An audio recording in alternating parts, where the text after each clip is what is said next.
9.1 ত্রিকোণমিতি। এই ত্রিকোণমিতি এখন যারা দাখিল এবং এসএসসি 2026 শিক্ষার্থী আছো তাদের জন্য খুব খুব গুরুত্বপূর্ণ হচ্ছে 17 নম্বর এবং হচ্ছে 19 নম্বর, 20 নম্বর, 21 নম্বর, তারপর হচ্ছে 22 নম্বর, 24 নম্বর। এই অঙ্কগুলা ত্রিকোণমিতি 9.1 থেকে করলে ইনশাল্লাহ গাইড কিংবা যে কোনো টেস্ট পেপারের যতগুলো সৃজনশীল আছে সবগুলো সৃজনশীল তোমরা সমাধান করতে পারবা ইনশাল্লাহ। দাখিল এবং এসএসসি পরীক্ষা ইনশাল্লাহ এখান থেকেই আসবে। আমরা 17 নম্বর অঙ্ক নিয়ে আলোচনা করি। ওটা হচ্ছে tan theta plus sec theta whole square সমান, প্রমাণ করতে হবে 1 plus sine theta 1 minus sine theta. অর্থাৎ এখানে দেওয়া আছে tan theta plus sec square theta, tan theta plus sec whole square সমান 1 plus sine theta 1 minus sine theta. অর্থাৎ এই পাশ থেকে এই পাশ প্রমাণ করা লাগবে অথবা এই পাশ থেকে এই পাশ প্রমাণ করা লাগবে, যেটা করা যায়। এখন যেভাবে পারে আমি লেফট হ্যান্ড সাইড দিয়ে শুরু করলাম।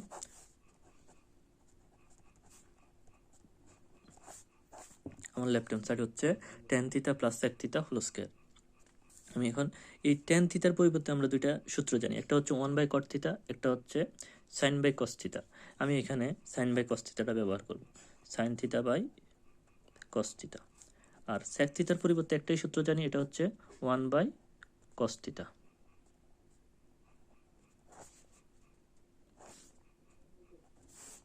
তাহলে এই লাইনে কোনো সমস্যা নেই আশা করি।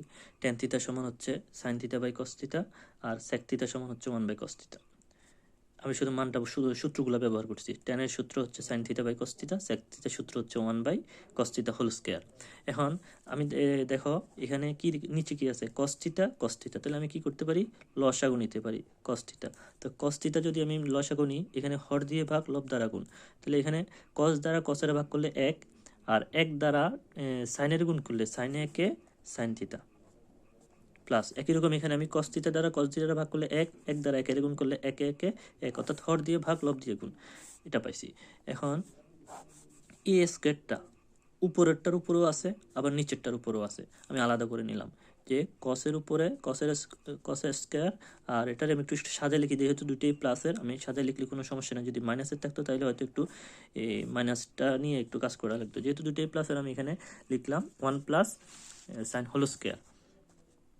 এখন আমি একটা সূত্র জানি, সূত্রটা হচ্ছে cos স্কয়ার। এই যে আমি জানি হচ্ছে sin square plus cos square equal 1।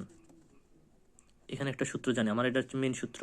এখান থেকে আমার এখানে আছে cos স্কয়ার। এখন আমি cos স্কয়ার যদি রেখে দিই, cos স্কয়ার রেখে দিলাম, তাহলে কি লেখা যায় 1 sin স্কয়ারটা এদিকে প্লাস আছে, ওই পাশে চলে গেলে মাইনাস, তো মাইনাস sin স্কয়ার। তাহলে cos স্কয়ারের পরিবর্তে আমি লিখতে পারি 1 মাইনাস sin স্কয়ার। আমি এই সূত্রটা লিখে ফেলি 1 মাইনাস sin স্কয়ার থিটা, আর উপরে আছে হচ্ছে 1 plus sin theta whole square. একটা হচ্ছে হোল স্কয়ার, একটা হচ্ছে sin স্কয়ার। এখানে 1 প্লাস সাইন হোল স্কয়ার মানে হচ্ছে 1 প্লাস সাইন দুইটা আছে, আর এখানে হচ্ছে 1 মাইনাস সাইন স্কয়ার, অর্থাৎ একের উপর যদি আমি স্কয়ার দিয়ে দিই, তো একের উপরে স্কয়ার দেওয়া যে কথা, না দেওয়া একই কথা, তার মানে হচ্ছে 1 1 আর মাইনাস সাইন স্কয়ার, তাহলে এ স্কয়ার মাইনাস বি স্কয়ার। এ স্কয়ার মাইনাস বি স্কয়ারের সূত্রটা কি, এ প্লাস বি ইন্টু এ মাইনাস বি, আর উপরে 1 প্লাস সাইন হোল স্কয়ার মানে হচ্ছে 1 প্লাস সাইন দুইটা আছে, 1 plus sign into 1 plus sign. আমি এই 1 প্লাস সাইন হোল স্কয়ারটারে এইভাবে লিখতে পারি।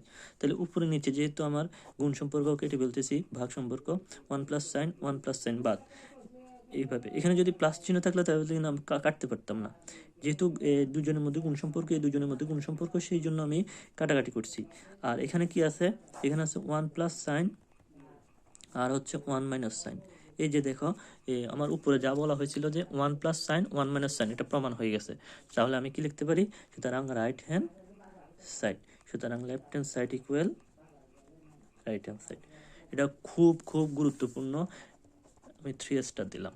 এটা এই অধ্যায়ের মূল ভিত্তি বলা যেতে পারে। এই অঙ্কটা করলে অন্যান্য অঙ্কগুলো খুব সহজ মনে হয়।